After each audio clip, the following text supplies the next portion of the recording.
Hi. So yesterday I harvested some snow peas and some broccoli and some swede or rutabega. And today I am going to preserve the harvest. So the snow peas and the broccoli I'm gonna freeze them. And the swede, I actually have no idea what to do with. It's a lot more than I could just eat straight away, and some of it has like some cracking. I'll show you. So I soaked these overnight, just if there were any bugs in the remaining of the leaves, so that they would come out. But there's like some cracking and stuff on these, so I'm not sure how long they're gonna last. And then over here is the broccoli that I harvested. And here are the snow peas. So the snow peas and the broccoli I'm gonna blanch them before I freeze them. But I have to think about what I wanna do with the swede. I think I'm just gonna Google like how you can preserve swede. Maybe I can freeze it as well. I'll look into it, but I'm gonna start by blanching up the snow peas and the broccoli. So for the broccoli, I'm gonna cut them down a little bit before I blanch them into the size I want them to be when I use them. So these broccoli shoots, I harvested the main head, and then the plants put out these like smaller side shoots. The side shoots I like for roasting in the oven. So I'm like cutting them down a little bit into like longer strips, which work great in the oven.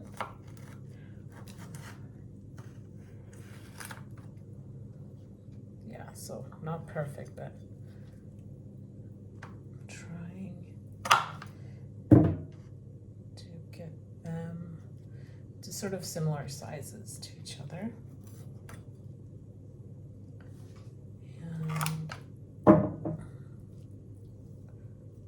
this one I harvested it a bit too late, so it's starting to like blow out, but it's still good for eating. So I'll just cut this down a little bit, and I just put on a pot of water so that I can start blanching the vegetables. And the snow peas, I'm gonna blanch these just as they are. So I'm not gonna cut them down or anything. I feel like that size is good. So I'll try to keep them apart, like the main heads and the side shoots, just so that when I put them in the freezer, I have them in separate places, so I know like if I want to just get out broccoli for roasting in the oven, I have it in one place, and then if I want broccoli for like soup or for just steaming or something like that, I have it somewhere else. It doesn't really matter. It's broccoli. You can eat it. It's not like you can't roast the heads or anything like that. But yeah, just what I'm doing for my family.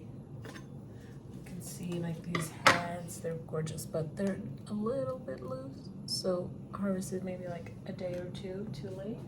This one is a little bit tighter.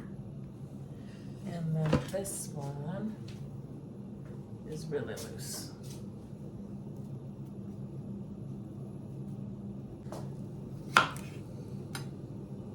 So this one will be great. I mean, if it has like a longer stalk like this, I feel like it's really good for roasting in the oven. So these ones I could put in my oven roast pile as well. So I'm just gonna start to put the snow peas in the boiling water.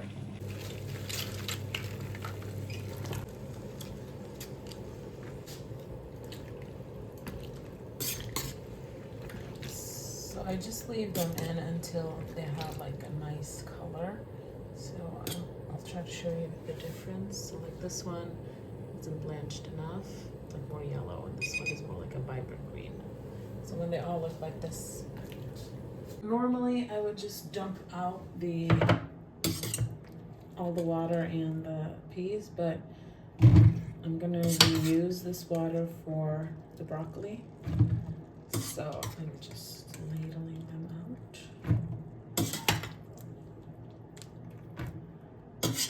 And then you could rinse them off with cold water or put them in an ice bath, but I feel like it's fine.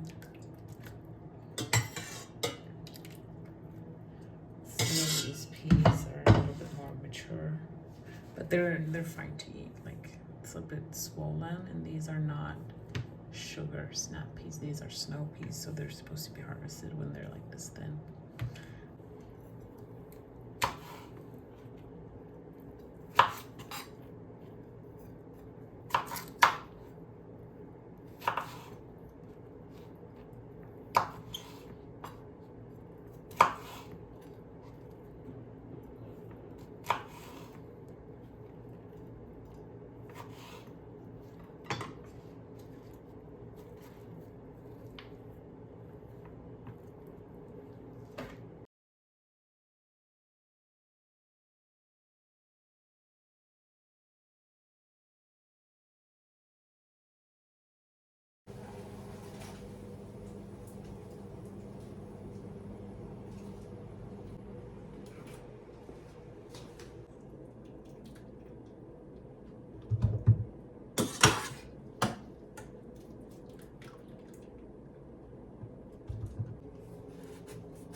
For the Swedes or the rutabagas, it said to boil or blanch them for 3 minutes.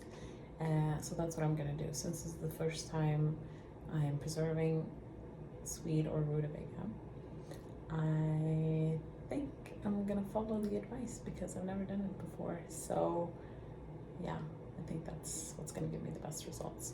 So I'm gonna chop these into like small cubes and then blanch them.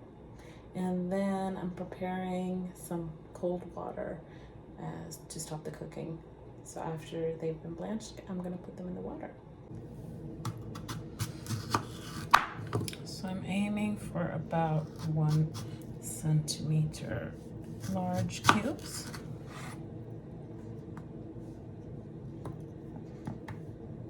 Maybe that's a little too small, maybe like 2 centimeters. It's better, yeah, I think that's better. And as I said, I have not done this before, so, well, the broccoli and the snow peas I've done before, but the swede is the first time.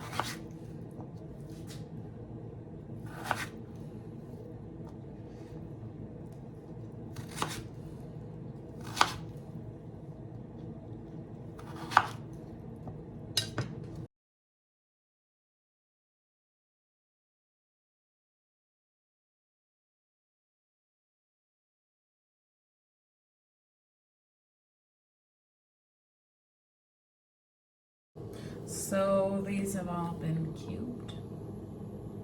The water, I put on the water to start boiling. So yeah, basically the same procedure as with the broccoli and the snow peas.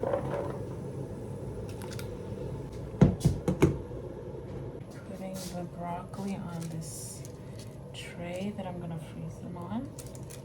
So these are the side shoots and like the longer pieces of broccoli. I'm gonna freeze these ones individually. And then the ones that are the florets from the larger heads, I am just gonna put them in freezer bags and freeze them as they are.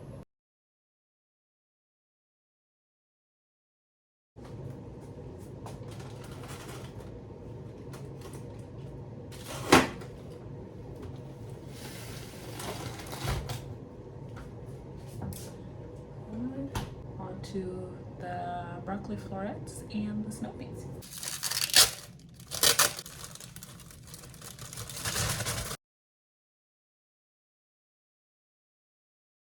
So I try to like get out as much air as possible before I squeeze.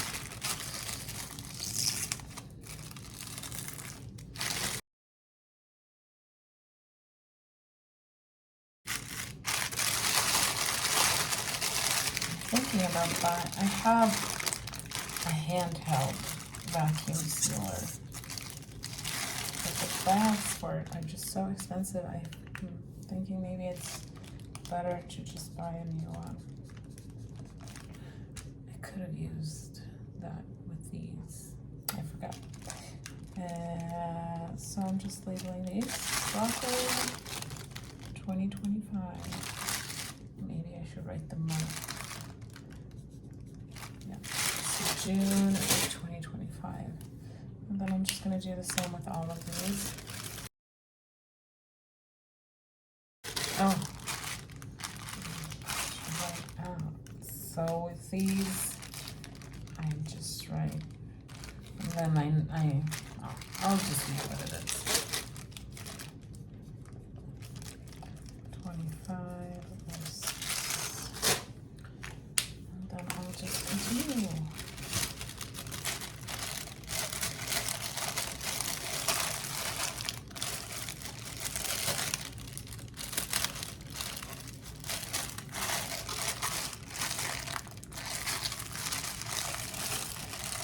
Usually leave these out to dry before I package them. So there's a bit of moisture in these, I could tell. Maybe a little more than usual. And maybe that's what's maybe so that they don't stick together previously. But maybe that it's because I allowed them to dry out properly. So maybe this time they'll stick together. But it doesn't really matter if they stick together because I only pack what we'll need for a meal. So I don't need to like separate them out. And with the broccoli, obviously this isn't like enough. This is enough for us to use just as just steaming them for a side. It's not enough to make like broccoli soup or anything like that, like an entire dish, but it wasn't that, I didn't have that much broccoli to where I could freeze like an entire meal up.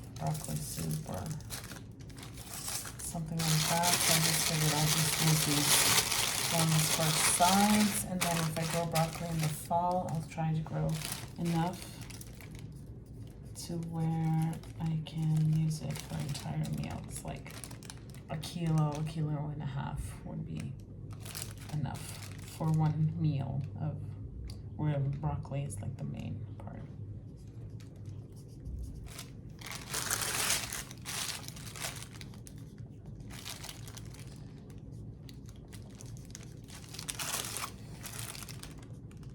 This broccoli.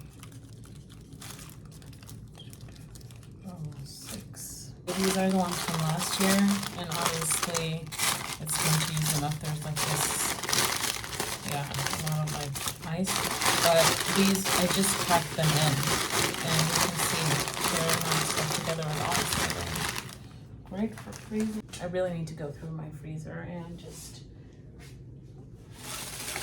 place everything so that the things that need to be used up first are easiest to access and things like that. That's the project for another day. So I have like an entire drawer of things, vegetables that I grew myself, which is great. And then I have a drawer of vegetables that I've bought, which is also great to have. So now that they're in the freezer, we're on to the swedes. Just gonna strain these off.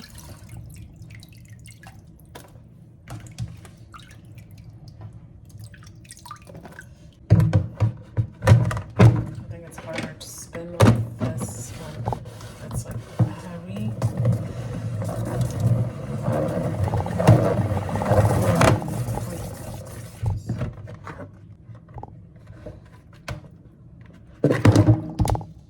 And then let's weigh these.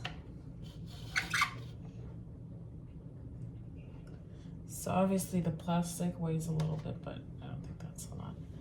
1.600. So yeah, like 1.5 kilos probably. Just gonna place these on a clean towel.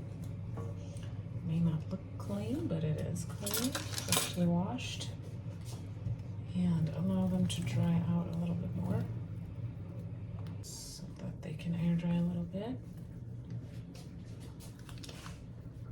And I think that you're supposed to pre-freeze or flash freeze these before putting them in a bag. I'm not sure I'm gonna do that. My freezer is so packed full of things right now. Really need to organize my freezer and really just eat from it now that the fresh produce is coming in. Not to forget that we have so much from last year, so that it doesn't go bad. I think that's gonna be it for this video. Thank you for joining me, and I'll see you guys soon. Bye.